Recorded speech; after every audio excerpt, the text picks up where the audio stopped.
Donc il s'agit d'un dessin qui a été fait sur base de la photo d'à côté, donc ce n'est pas du décalcage, ça veut dire que même si la photo d'à côté est sous copyright, il y a peu de chances que quelqu'un puisse venir superposer le dessin à la photo et dire « Vous avez utilisé ma photo que j'ai créée, vous n'aviez pas le droit, c'est moi qui ai les droits sur la photo ».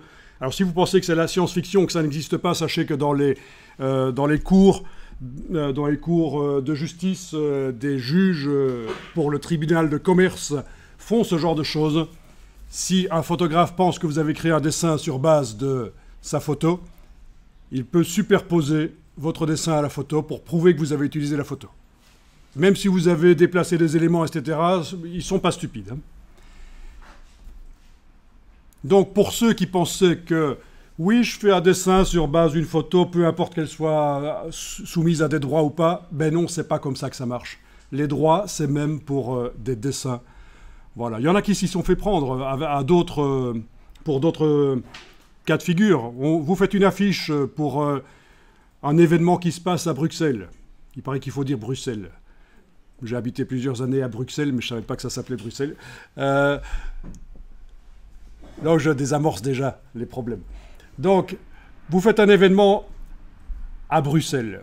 Il vous prend l'envie de dessiner au pinceau, genre calligraphie chinoise, l'atomium. Il y en a qui s'y sont fait prendre.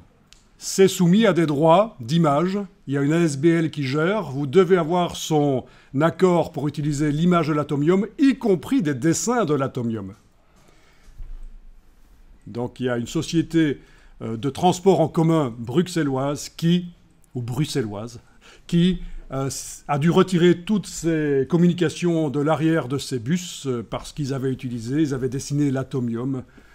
Juste des boules et des barres qui relient les boules, mais c'était l'atomium.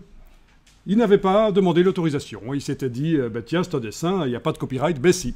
Donc faites attention, et pour des projets donc complexes, il est toujours bon de demander l'avis d'un avocat, ponctuellement un avocat spécialiste en droit d'auteur, pour éviter des problèmes par la suite. Imaginez, vous avez imprimé 10 000 livres et vous devez les passer au pilon, en faire du papier mâché, du papier recyclé, parce que il y a des problèmes de copyright.